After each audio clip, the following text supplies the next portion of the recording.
Muito bem, senhores, agora trataremos do segundo reinado, o reinado de Dom Pedro II, entre 1840 e 1889. Em relação à política interna do segundo reinado, nós temos três fases com características bem definidas. A primeira delas é a fase da consolidação, entre 1840 e 1850. É uma fase de acomodação das organizações imperiais, é o início do reinado de Dom Pedro II. A segunda fase é denominada de conciliação entre 1850 e 1870. É justamente esta fase a mais importante do segundo reinado. Representa o apogeu do segundo reinado, o apogeu do reinado de Dom Pedro II. E a terceira e última fase do segundo reinado é chamada de crise, entre 1870 e 1889. É a partir desta data que nós temos uma decadência do governo imperial do Brasil, notadamente após a Guerra do Paraguai e o surgimento de diversos focos de crise que levam à proclamação da República no ano de 1889. Haviam duas correntes políticas importantes durante o segundo reinado. Os liberais, que eram profissionais liberais urbanos, latifundiários ligados à produção para o mercado interno das áreas mais novas. Havia também os conservadores, que eram grandes comerciantes, grandes latifundiários ligados ao mercado externo, além da burocracia estatal. Um detalhe fundamental acerca dessas duas correntes políticas é que elas não apresentavam grandes divergências ideológicas, disputavam o poder, entretanto, convergiam para a conciliação. Ambos os lados representavam os interesses das elites econômicas. São, portanto, dois partidos que irão se revezar na condução política do segundo reinado, o Partido Liberal e o Partido Conservador, que não apresentavam grandes diferenças ideológicas entre si, uma vez que ambos os partidos representavam os interesses econômicos das elites brasileiras. Durante o segundo reinado, a partir de 1847, nós tivemos o advento do parlamentarismo às avessas. A partir de 1847, foi implementado no Brasil o sistema parlamentarista de governo. Entretanto, o parlamentarismo brasileiro apresentava algumas diferenças em relação ao parlamentarismo clássico britânico. Vamos ver então quais são essas diferenças. É o chamado parlamentarismo às avessas. O poder legislativo no Brasil estava subordinado ao poder executivo, ou seja, o imperador era uma peça-chave nas decisões políticas nacionais, como nós podemos perceber no diagrama. O imperador, através do poder moderador, nomeava o Conselho de Estado e nomeava o Senado, a partir de uma lista tríplice que recebia de cada uma das províncias. O imperador escolhia o presidente do Conselho de Ministros, cargo que equivalia ao primeiro-ministro. Esse presidente do Conselho de Ministros manda e comanda as eleições, preside o Conselho de Ministros e nós temos as eleições que vão justamente formar a Câmara dos Deputados, que aprova, que referenda o primeiro-ministro. Podemos perceber claramente que no Brasil o parlamentarismo era controlado pelo poder executivo, ou seja, pelo imperador Dom Pedro II. É por essa razão, meus amigos, que o parlamentarismo brasileiro ficou conhecido como parlamentarismo às avessas. O modelo britânico, o modelo clássico de parlamentarismo, dizia que na Inglaterra o rei reina, mas não governa, porque quem governa é o parlamento através do primeiro-ministro. Já no modelo brasileiro, o chamado parlamentarismo às avessas, o rei reina, ri e rói. Era o ditado que se dizia nas ruas do Rio de Janeiro daquela época. Ou seja, o rei reina sobre a nação, ri do parlamento e rói o povo através dos excessivos impostos cobrados junto à população. Pois bem, senhores, temos aqui uma outra figura fazendo uma análise, uma comparação, uma analogia entre o parlamentarismo britânico e o parlamentarismo brasileiro. No modelo inglês, nós temos então o partido A e o partido B, que convoca eleições para a formação da Câmara, ou seja, do poder legislativo, que compõe o gabinete executivo. Ou seja, no modelo clássico, o poder legislativo é independente do poder executivo, ou seja, do poder representado pelo monarca inglês. É o legislativo britânico que vai nomear o primeiro-ministro. Já no modelo brasileiro nós tínhamos, senhores, o imperador, que através do poder moderador escolhia o gabinete executivo.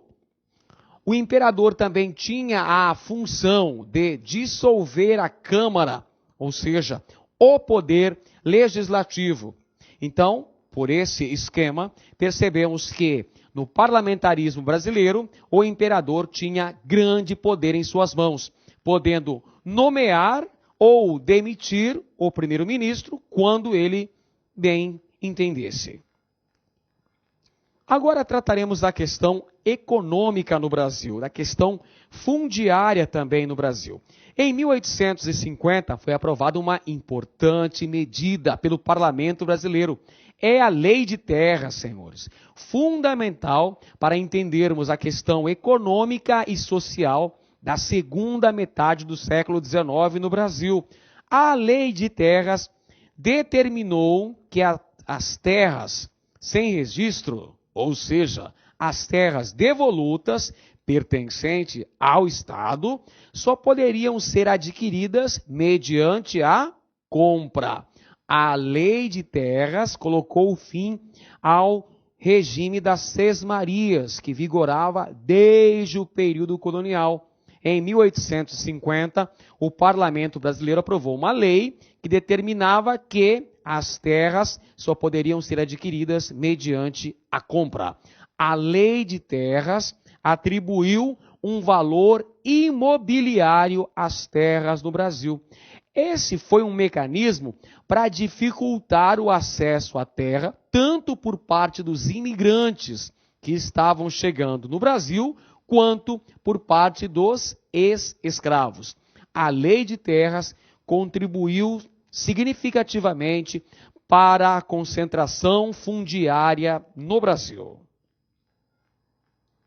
Como consequências principais das leis de terra, tivemos os pequenos proprietários acabaram perdendo suas terras para os grandes proprietários. Houve, portanto, um processo de concentração de terras nas mãos dos grandes latifundiários brasileiros. Os imigrantes e os escravos libertos não tiveram acesso à propriedade da terra. Era justamente isso o que queria a aristocracia rural brasileira e o governo imperial, que os imigrantes viessem para o Brasil e não tivessem acesso à propriedade da terra, ou seja, que eles permanecessem como mão de obra assalariada na terra. Perfeito? Então, imigrantes e ex-escravos ficam sem ter acesso à propriedade da terra no Brasil. E a mão de obra barata e numerosa para os grandes latifundiários. Mão de obra barata e numerosa, principalmente mão de obra imigrante nesse contexto. Segunda metade do século XIX, nós temos a crise do escravismo no Brasil. E essa crise vai sendo gradativamente solucionada pela imigração, principalmente de europeus, mão de obra abundante e barata. Em relação à política externa, nós temos a ocorrência de vários conflitos platinos. A causa básica desses conflitos envolvendo o Brasil, Argentina, Uruguai, era o controle da navegação através da Bacia Platina. E as causas secundárias dessas disputas eram as questões territoriais, as questões limítrofes entre o Brasil, Argentina, Uruguai, Paraguai, e também essa política visava enfraquecer os rivais brasileiros aqui na América do Sul. E principalmente, senhores, o Império Brasileiro visava, durante o século XIX, garantir o livre acesso do interior do Brasil, principalmente da isolada e longínqua província de Mato Grosso. A navegação através da Bacia Platina era o meio mais seguro de se atingir a longínqua província mato-grossense. Um aspecto interessante é analisar a questão das intervenções militares feitas pelo Brasil nos países platinos, principalmente no Uruguai. Nesse país, a situação era a seguinte: haviam dois partidos rivais. Eram eles os blancos, estancieiros do interior, que eram pró-Argentina, tinham como principal líder político Uribe, e os colorados, que eram comerciantes estabelecidos em Montevidéu, eram favoráveis ao governo brasileiro e o principal líder era Rivera. Esses eram os dois partidos que disputavam o controle político no Uruguai, blancos e colorados. Na Argentina, a situação era a seguinte: um conflito latente entre Buenos Aires e as províncias do interior. Buenos Aires, Rosas era o principal líder político, apoiado pelos blancos uruguaios, ao passo que o interior, as províncias de Corrientes e Entre Rios, o principal líder político era Urquiza, apoiado pelos colorados do Uruguai e pelo governo brasileiro. A situação na Argentina é essa: de um lado Buenos Aires, pró-Uruguai, de outro as províncias do interior, Corrientes e Entre Rios, que eram apoiados pelo governo brasileiro. Em 1850, ocorre uma guerra contra Uribe e Rosas. O Brasil invade o Uruguai e a Argentina e depõe seus governantes. Assumem Rivera, do Partido Colorado, no Uruguai, e Urquiza, das províncias do interior, na Argentina. Perceba o caráter imperialista do Brasil durante a segunda metade do século XIX. Para garantir seus interesses econômicos e políticos na região platina, o Brasil interveio militarmente na política interna de outros países, tanto do Uruguai quanto da Argentina.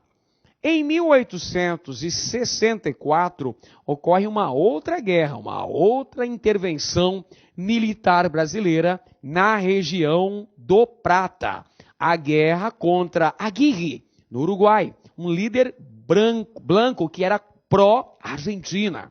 Então nós temos o Brasil invadindo o Uruguai, depondo o governo de Aguirre e colocando em seu lugar o líder colorado Venâncio Flores.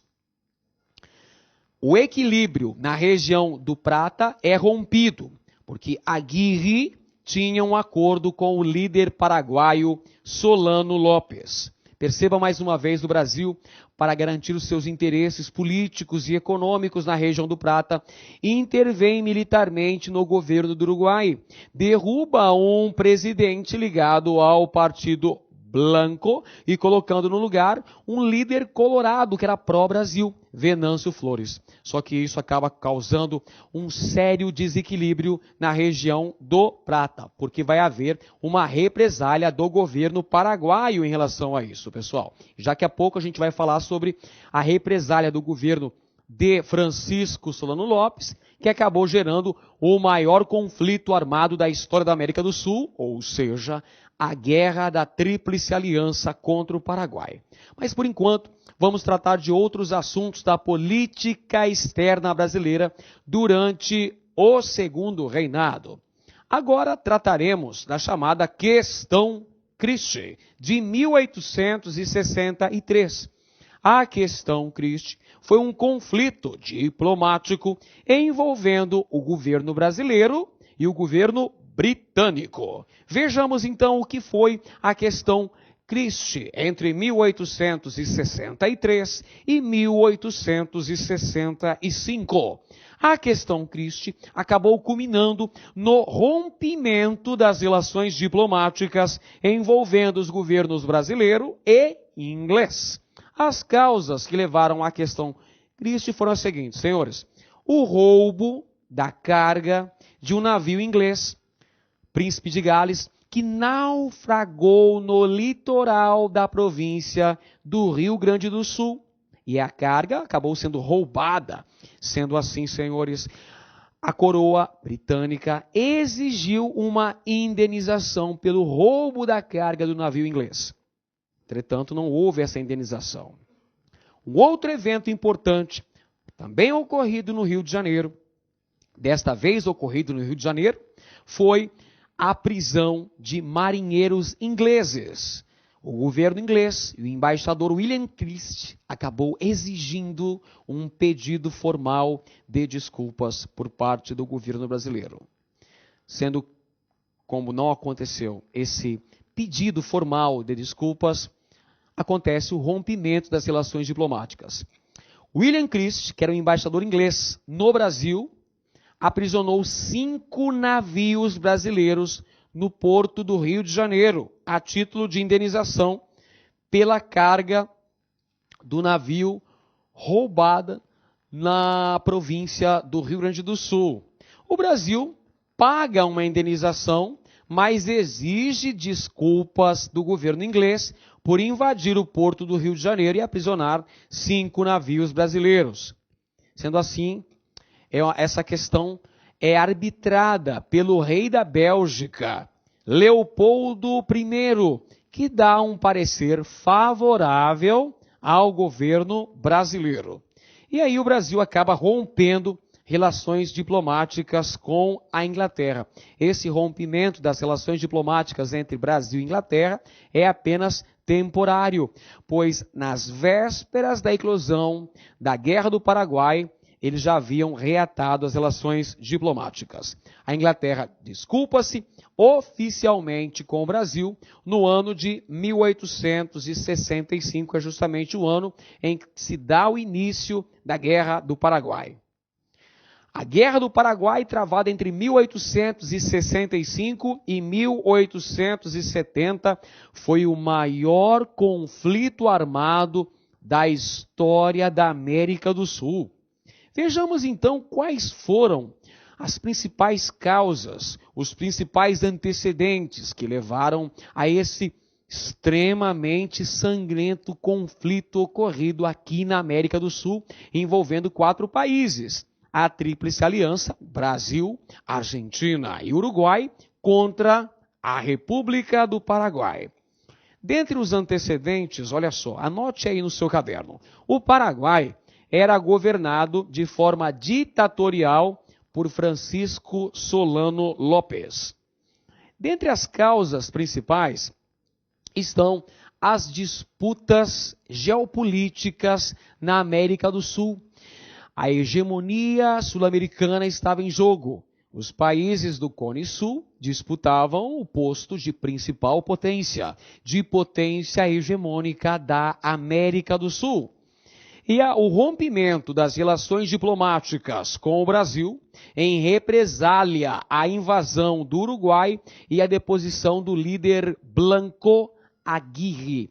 O governo paraguaio fecha a navegação através da Bacia Platina numa represália pela invasão brasileira no Uruguai e a deposição do presidente Aguirre, que era um líder Blanco aliado do governo paraguaio. O Brasil intervém militarmente no governo uruguaio, derruba o presidente, coloca outro, o líder colorado Venâncio Flores, que era francamente favorável ao Brasil. Com isso, temos o fechamento da navegação pelo Rio Paraguai, o aprisionamento do navio brasileiro Marquês de Olinda, quando transitava pelo Paraguai, levando o presidente da província de Mato Grosso, Frederico Carneiro de Campos.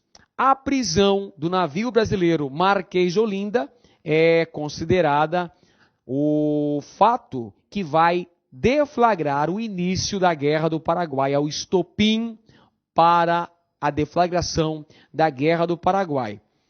No início da guerra temos a invasão paraguaia ao território mato-grossense, a porção sul da província de Mato Grosso, e também a invasão paraguaia ao território argentino no ano de 1865.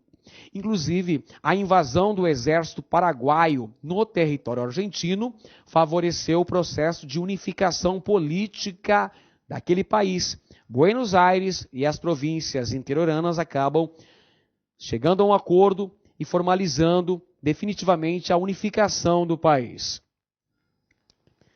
Em 1º de maio de 1865, assinou-se o Tratado da Tríplice Aliança, envolvendo os governos do Brasil, Argentina e do Uruguai para combaterem o Paraguai. Temos então o início definitivo da Guerra do Paraguai, com a formação da Tríplice Aliança, envolvendo esses 3 países sul-americanos que vão se armar para combater o inimigo paraguaio. No mapa vemos então as principais batalhas travadas na Guerra do Paraguai. Como os senhores podem notar, o território brasileiro foi invadido pelo exército paraguaio, invadido e ocupado. A porção sul da então província de Mato Grosso foi ocupada pelo exército inimigo, assim como áreas do território da Argentina também foram invadidas pelo exército paraguaio. A Inglaterra esteve na retaguarda da Tríplice Aliança. De que maneira?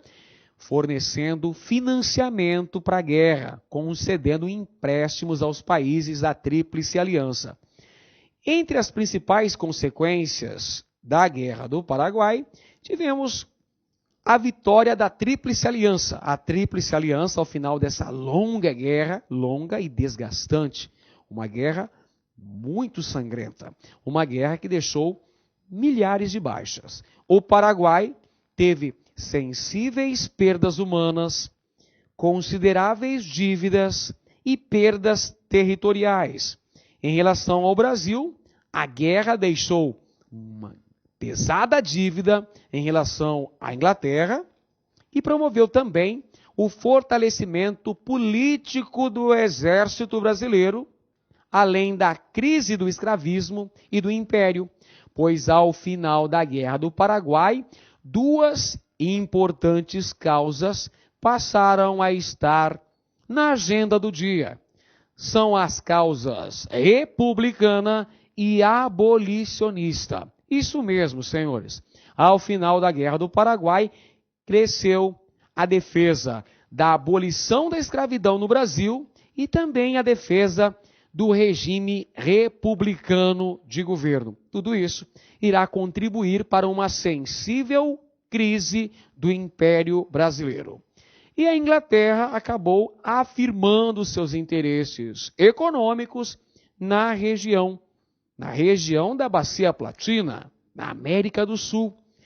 Com a derrota do Paraguai, a falência econômica desse país, com grandes perdas humanas, com sensíveis perdas territoriais, com o endividamento do Brasil, da Argentina, é claro que a Inglaterra pode ser considerada uma grande vitoriosa na Guerra do Paraguai, na medida em que não apenas garantiu seus interesses econômicos na região, como teve também as dívidas dos países da América do Sul, os países da Tríplice Aliança, em relação ao governo inglês. Agora vamos abordar o aspecto econômico do segundo reinado, senhores. Na tabela vemos os principais produtos agrícolas para exportação no período entre 1830 e 1900. Podemos perceber claramente que, com o passar do tempo, um produto passou a ser o grande destaque da pauta das exportações brasileiras durante o século XIX. Esse produto é o café.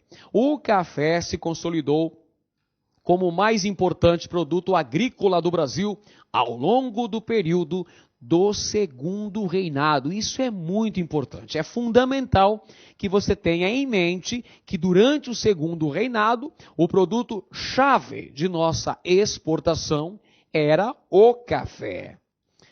Aspecto econômico. O café era o principal produto da economia brasileira. O mercado consumidor do café era o mercado externo, notadamente a Europa e os Estados Unidos da América. O café, que possuía um alto valor no mercado internacional e que também possuía condições geográficas muito favoráveis para o seu desenvolvimento no Brasil. O solo, a chamada terra roxa, e o clima muito favorável. Essas condições geográficas favoreceram o desenvolvimento da lavoura cafeeira no Brasil ao longo do século XIX, na região sudeste do Brasil, em duas áreas em especial, senhores, no Vale do Paraíba e, posteriormente, na região do Oeste Paulista. O desenvolvimento da cafeicultura proporcionou também um crescimento, um aprimoramento no setor de transportes, com o surgimento das estradas de ferro, das ferrovias na região sudeste do Brasil e com o aparelhamento dos grandes portos de exportação do Brasil, notadamente o Porto de Santos, o principal porto de exportação do café para a Europa e para os Estados Unidos. E também tivemos o desenvolvimento do setor de comunicações do Brasil, com o telégrafo e depois com o advento do telefone. E ainda o desenvolvimento de outras atividades econômicas, atividades urbanas paralelas à agricultura de exportação, tais como o comércio, o surgimento de bancos, surgimento de agências financeiras e também o advento da industrialização, um pequeno surto industrializante no Brasil durante a chamada Era Mauá, entre 1850 e 1870. As regiões principais na produção cafeeira no Brasil eram o Vale do Paraíba e o Oeste Paulista. O Vale do Paraíba, região fronteiriça entre as províncias do Rio de Janeiro e de São Paulo, foi a primeira zona de cultivo de café em grande escala no Brasil. No final do século XVIII ainda, gente, começamos aí o grande cultivo de café na região do Vale do Paraíba, fronteira do Rio de Janeiro com São Paulo, onde tínhamos o latifúndio, ou seja, a agricultura em grandes extensões de terra, o latifúndio monocultor e escravista tradicional, sem inovações técnicas. Foi a principal área de cultivo de café até mais ou menos a década de 1860 a 1870, porque a partir de então começou a se destacar a região do Oeste Paulista, que é a segunda zona de cultivo cafeeiro no Brasil durante o século XIX. A produção de café na região do Oeste Paulista teve início aproximadamente na metade do século XIX, 1850. As principais características do cultivo de café no Oeste Paulista eram os seguintes: tecnologia mais avançada de cultivo, de plantio, de cultivo e produção, e o fundamental, anote aí, mão de obra livre de trabalhadores imigrantes. introdução de mão de obra de trabalho proveniente dos imigrantes europeus, paralelamente ao uso dos escravos. Perceba a diferença básica. Vale do Paraíba, latifúndio tradicional, mão de obra escrava, técnicas rudimentares. Oeste Paulista, técnicas mais avançadas de cultivo, de manejo, de produção de café, utilização também de mão de obra livre de trabalhadores imigrantes, paralelamente ao uso também de mão de obra escrava. São diferenças básicas entre essas duas áreas que se destacaram no cultivo de café ao longo do século XIX. O Vale do Paraíba, que é a primeira região de cultivo de café em larga escala, visando a exportação, e depois o Oeste Paulista, a região da Terra Roxa. Temos no mapa aqui, senhores, a expansão da lavoura cafeeira no Brasil. Primeiramente, nós temos a região do Vale do Paraíba, região de fronteira entre Rio de Janeiro e São Paulo. Região de Taubaté, Resende, no Rio de Janeiro. Essa região foi a primeira grande zona de cultivo de café no Brasil, teve um destaque até a metade do século XIX.